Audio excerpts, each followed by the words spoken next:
Namo Bhagavate Vasudevaya. Om Namo Bhagavate Vasudevaya. Om Namo Bhagavate Vasudevaya. Canto 1, capítulo 6. Conversação entre Narada e Vyasadeva. Verso 25. Então, aquela autoridade suprema, personificada pelo som e invisível aos olhos, porém muito maravilhosa, parou de falar. Experimentando um sentido de gratidão, eu lhe ofereci minhas reverências, inclinando minha cabeça. Verso 26.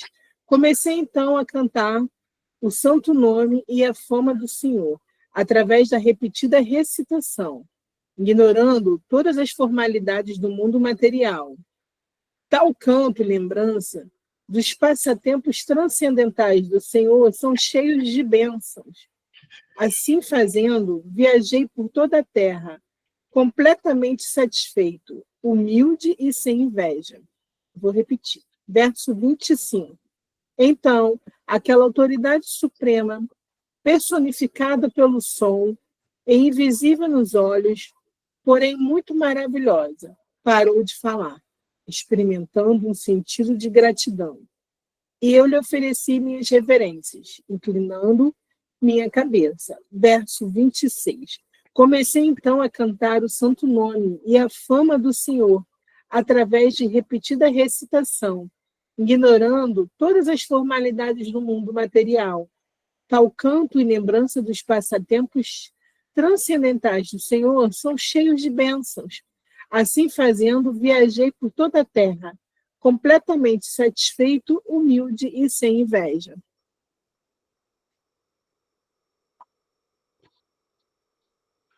Om Gyana Chimirandasya Gyananjana Shalakaya Chakshurun Militan Yanata Asmai Shri Gurave Namaha. Hare Krishna, Krishna Krishna, Hare Hare. Hare Rama, Rama Rama, Hare Hare. Hare Om Shanti Namaste. Om Tat Sat. Hare Krishna. Eu vou fazer aqui a leitura dos versos em sânscrito. São 2 versos, né?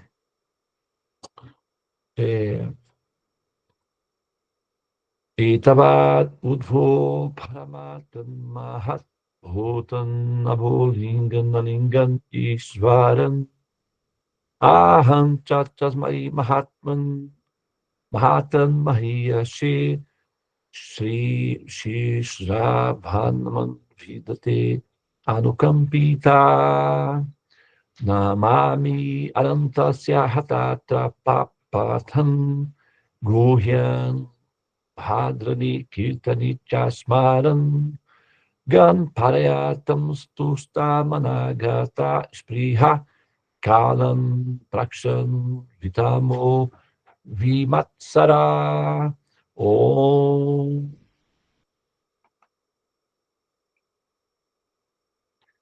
Muito bem. Então agora nós estamos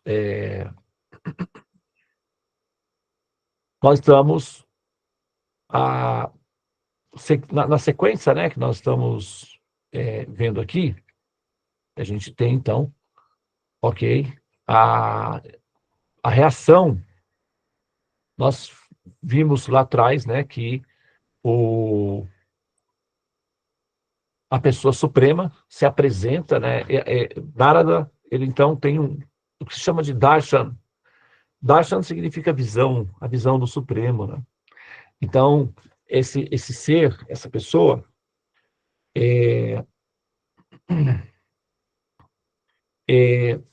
ele tem um contato direto com a pessoa suprema, né? O que é dito, tem um aforismo que vai partir do seguinte princípio. Vai se dizer o seguinte,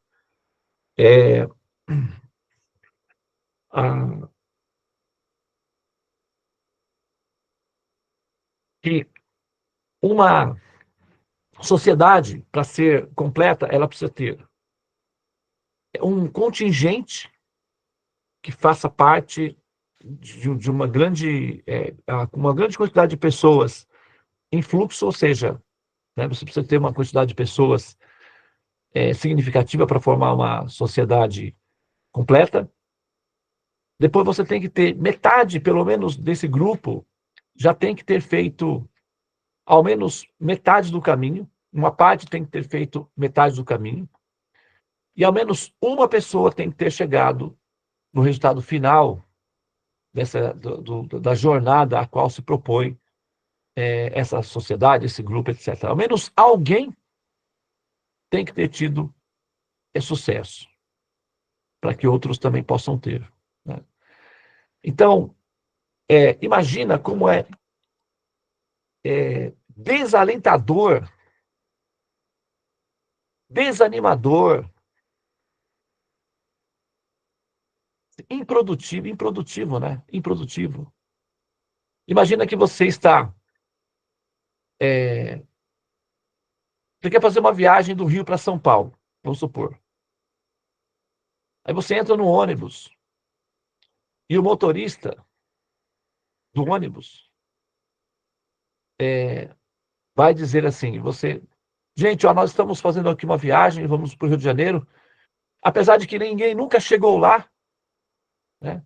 Ninguém nunca conseguiu chegar até lá, e também ninguém nunca vai chegar, e apesar disso, eu quero desejar a todos vocês uma boa viagem. Seguimos. Imagina que você está dentro do ônibus e o motorista te dá essa notícia. Estamos começando agora a nossa viagem do Rio para São Paulo. Ninguém nunca chegou lá. Ninguém nunca vai chegar. É 100% certo que nós também não chegaremos. Porém, quero desejar a todos uma excelente viagem. Como você se sente? Como você se sentiria diante de uma notícia dessa? Pouco desanimador, não? O que você acha? Tá? Tá. Agora, imagina, alguém chega em você e pergunta. Só um minutinho, pessoal, deixa eu colocar a bateria aqui.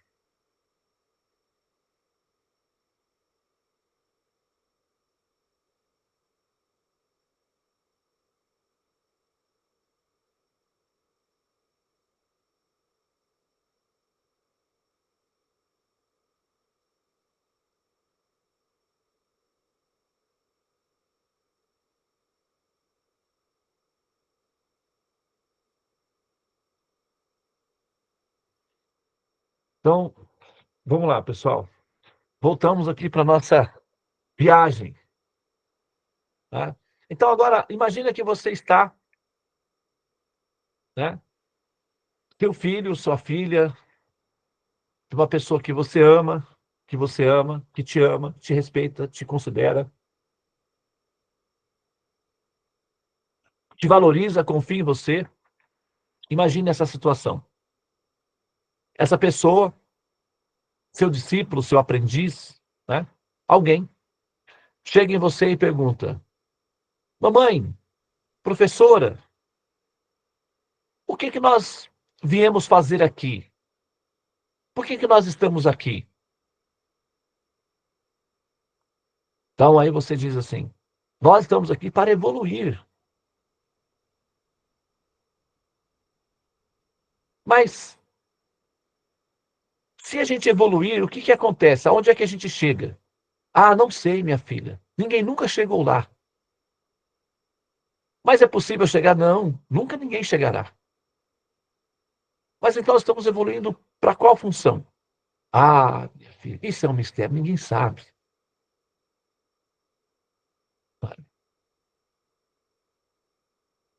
E quem é o meu pai? Ah, o seu pai é uma pessoa muito famosa, muito bondosa, muito rica, muito poderosa. Ah, mãe, me mostra uma foto. Ah, eu não posso, minha filha, meu filho. Eu não posso. Mas por que não pode? Ah, porque eu nunca vi. Como assim, mãe? Alguém já viu? Não, ninguém nunca viu. Ah, mas eu posso ver? Também tampouco poderá. Mas como assim, mãe? É porque ninguém nunca vai vê-lo. Como você daria uma notícia dessa para o seu filho? E você dá essa notícia ao filho e espere que ele abra um sorriso para você e diga: Ah, que bom amar esse papai. Seria normal o seu filho falar isso para você? Você acharia normal?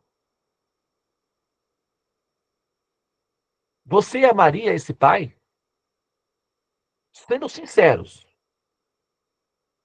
vamos ser francos, vai. Vamos ser francos.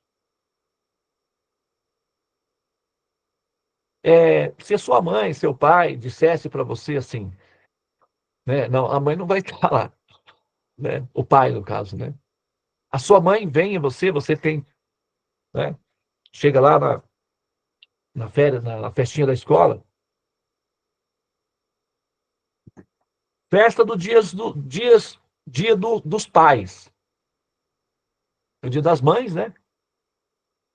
O dia dos pais.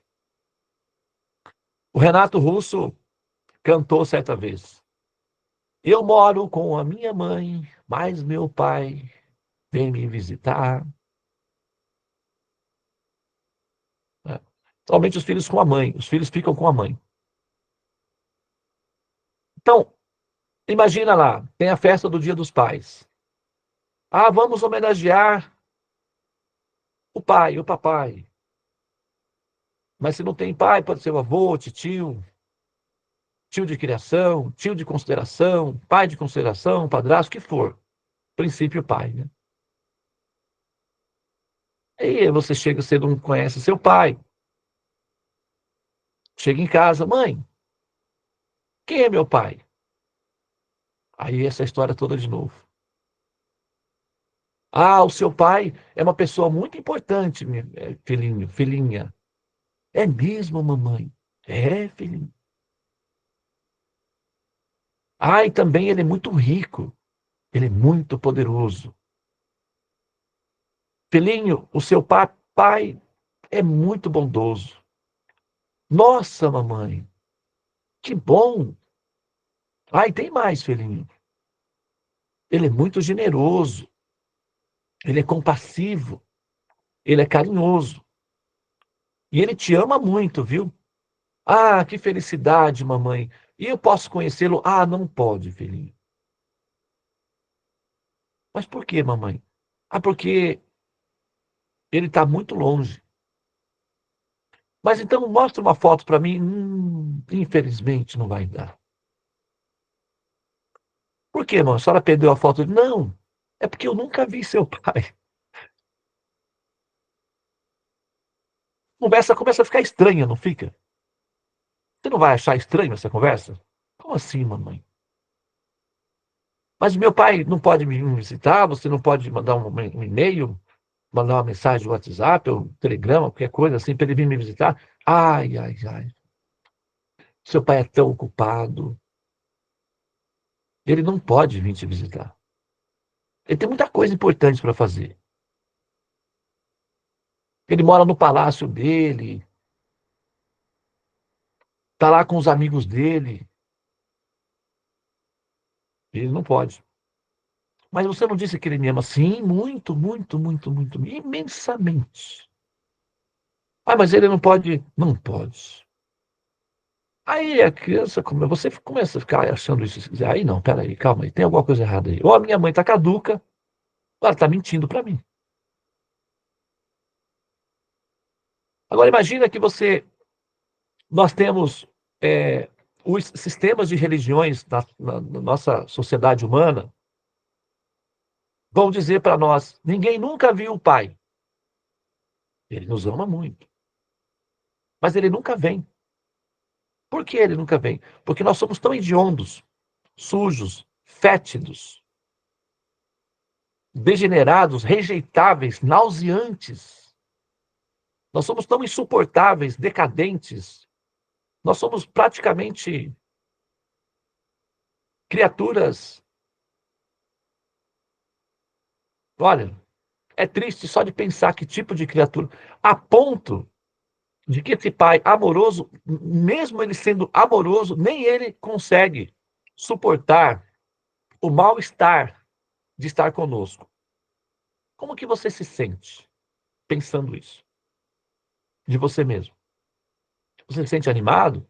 Você se sente uma pessoa amada? Uma pessoa amável, uma pessoa querida?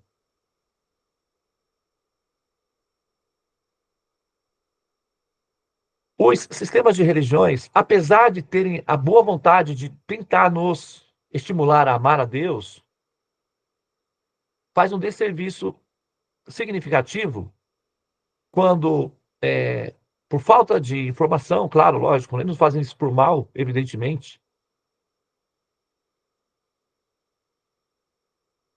vão nos dizer que não, o Pai Supremo é um ser muito amável, mas que nunca vem nos visitar.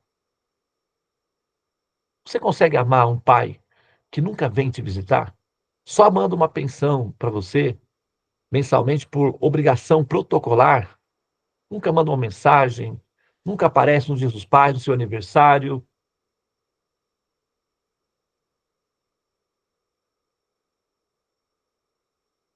Então, é, pelo menos, nós temos que ter uma única, ao menos uma única, pequenininha que seja, experiência de que alguém, ao menos, viu, sabe quem é e sabe descrevê-lo, pelo menos. Se a notícia é de que é impossível ver, falar diretamente com essa pessoa, então o pessimismo se instala no nosso coração, nas nossas mentes. E aquilo que nós não vamos jamais amar essa pessoa, a gente vai amar nosso cachorrinho. Nosso cachorrinho nós amamos. Nossos amigos, nossos filhos, esses nós amamos. Essa pessoa ausente, distante, jamais presente, essa pessoa nós não amamos. Vamos ser francos, vai, vamos ser sinceros. Vamos ser justos conosco, nós não amamos essa pessoa. Nós nos esforçamos para amar. E a esse esforço para amar, nós chamamos de fé. O que é a fé? Um esforço sincero, dedicado, para tentar conseguir amar.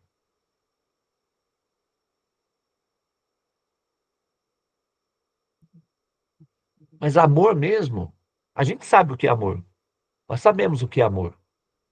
Então, agora, gratidão, reverência, adoração, isso a gente consegue fazer. Isso a gente consegue ter, por refração. Gratidão é uma expressão de amor, tudo bem. Mas se a gente está falando de amar uma pessoa, não tem como amar uma pessoa se essa pessoa não é, ao menos, mentalmente visual. Pelo menos. Tá? Então, a alternativa védica, ela abre uma janela de possibilidade que torna essa probabilidade, ou seja, a conclusão do curso, que é a evolução, possível, pelo menos como probabilidade, como descrição analítica de qual seria o resultado final do processo de evoluir, que seria a realização máxima ou suprema de encontrar-se diretamente com a pessoa suprema. Ah, mas Devananda, você está exigindo demais. Porque todas as pessoas piedosas, ao deixar os seus corpos, verão o Supremo face a face. Nós temos que ter fé, sim, é verdade. Você tem razão. Eu não estou negando essa possibilidade. É assim, na verdade, que nós apostamos nossas fichas. Entretanto,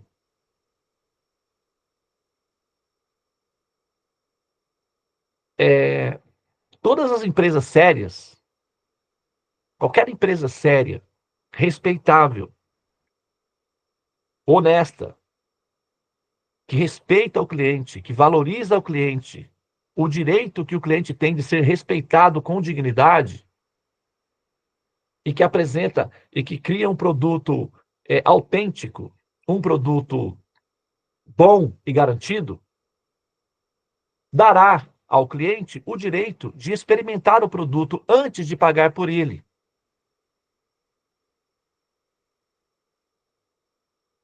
Né?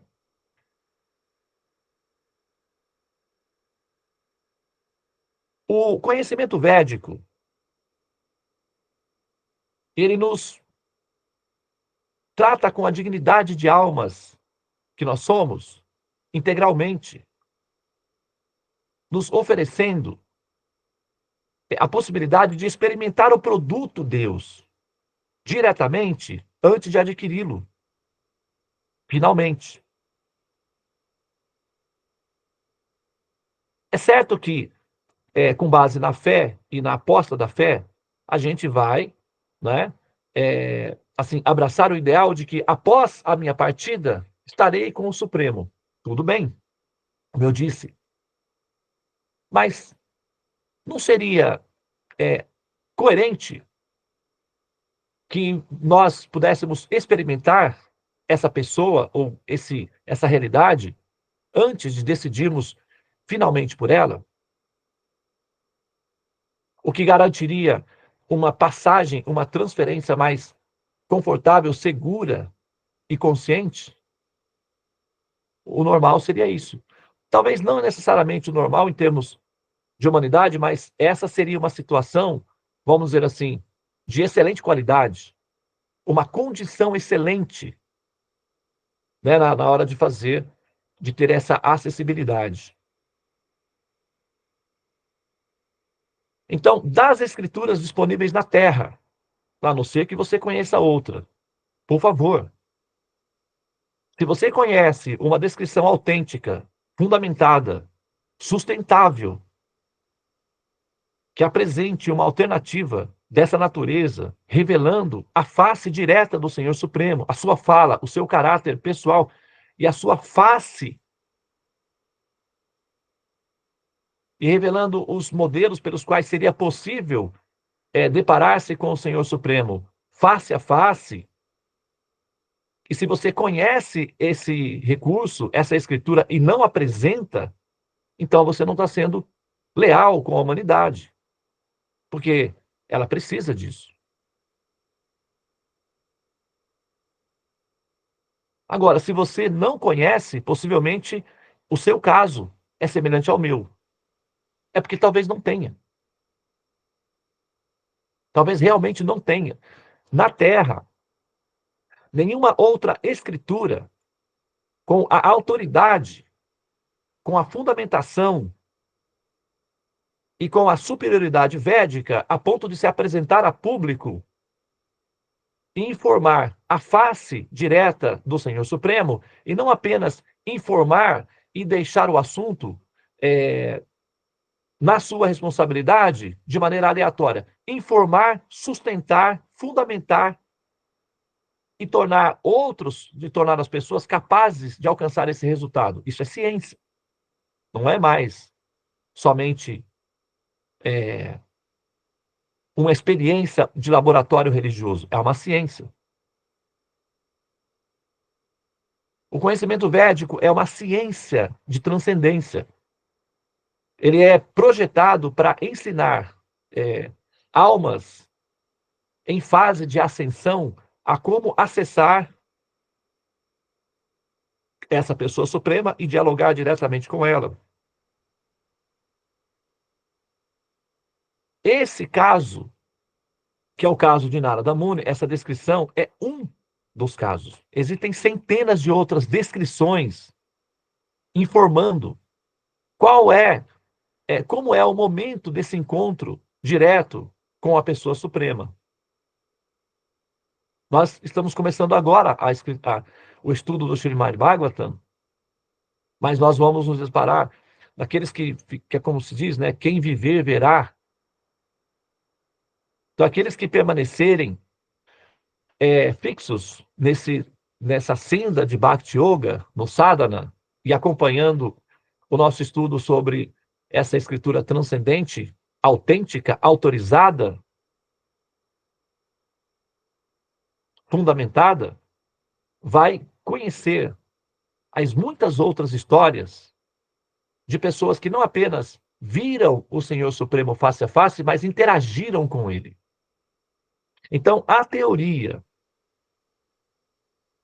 de que o Senhor Supremo, a pessoa suprema, não vem à Terra, não fala com seus filhos, não se apresenta publicamente, diante dessa escritura védica, o Srimad Bhagavatam, está desautorizada. Ou seja, essa afirmação, ela não é válida em absoluto, ela é válida de forma tribal. O que significa ela é válida apenas para um grupo local. Ela não é uma afirmação absoluta, porque essa escritura védica, o Srimad Bhagavatam, deixa evidente que qualquer afirmação ou qualquer ser na Terra que disser que Deus nunca vem e ninguém nunca viu, não procede. Não procede. Essa afirmação pessimista é uma afirmação tribal.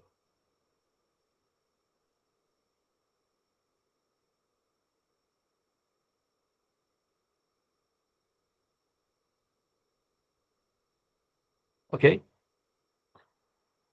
Então, nós estamos buscando verdades supremas, verdades absolutas. Tá? Tem coisas, para finalizar minha fala, não vou mencionar aqui um termo que a gente costuma utilizar, né, para fazer aí um termômetro, para ser como um termômetro de avaliação do nosso estado de consciência, né?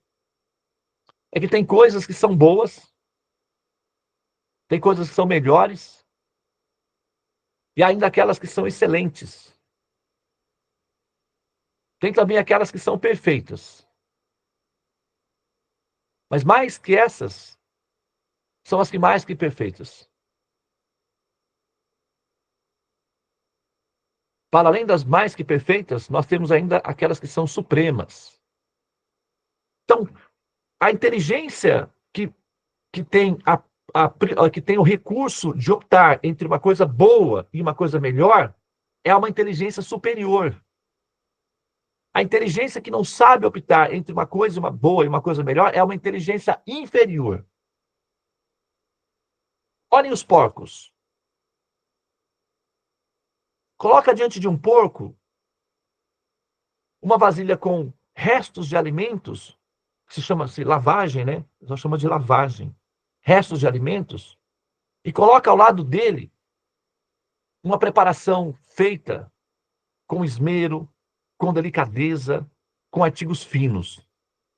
Imagina um bolo delicioso do seu sabor que você gosta, um pudim, um pote de sorvetes. Coloca diante dele e peça a ele para optar entre essas duas preparações. Ele não tem critério. A capacidade racional dele não permite decidir entre as duas coisas. Ele vai tratar tudo como se fosse uma coisa só. Mas é porque ele não tem capacidade de critério. A inteligência dele é uma inteligência inferior. Agora, coloca essa mesma situação diante de um ser humano educado. Por que ele vai optar pelo prato limpo, perfumado e fino? Porque ele tem critério de discriminação. Discriminação é evolução, é inteligência superior. Então você tem que ter uma inteligência superior para saber decidir entre uma coisa boa de uma coisa melhor. Uma coisa melhor é uma coisa mais completa, mais refinada, mais perfeita. O Srimad Bhagavatam é para inteligências superiores que conseguem identificar essa coisa melhor. Para aquelas inteligências que não têm uma discriminação muito perfeita, tudo é um. Tudo é a mesma coisa. Tudo é igual. Não é assim. Tudo é igual, tudo é um, tudo é a mesma coisa, apenas para uma inteligência imatura e não completa. Para uma inteligência superior, tudo é respeitável, tudo é amável, mas tem coisas que são boas, tem coisas que são melhores, tem coisas que são muito perfeitas. O Srimad Bhagavatam é para esse tipo de inteligência madura que consegue discriminar entre as coisas. Quem tem ouvidos, ouça. Quem tem olhos, veja. Quem tem discriminação, decida. Nós fizemos a nossa decisão. E tudo que nós fazemos é estimular outros a também tê-la. Mas não pela pressão da sedução. Porém, incluindo a sua razão, a sua liberdade de escolha, respeitando a sua dignidade racional de decidir entre coisas superiores e inferiores. Você é livre. Mas a sua liberdade tem um valor de acordo com a sua decisão. Muito bem, vou ler o verso para a gente encerrar então, tá? Então, aquela autoridade suprema, a pessoa suprema, personificada pelo som, e invisível aos olhos, porém muito maravilhosa, parou de falar. Muito embora a pessoa suprema seja invisível aos olhos, se ela decidir, se apresenta.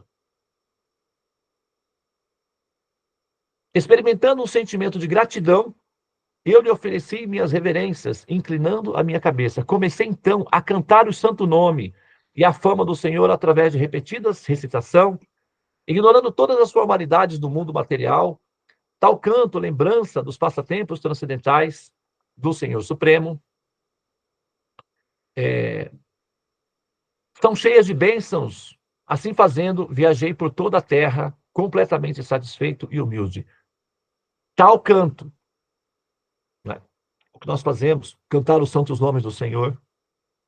A lembrança dos passatempos transcendentais, que é o que nós estamos fazendo. Primeiro, a gente está aprendendo quais são esses passatempos.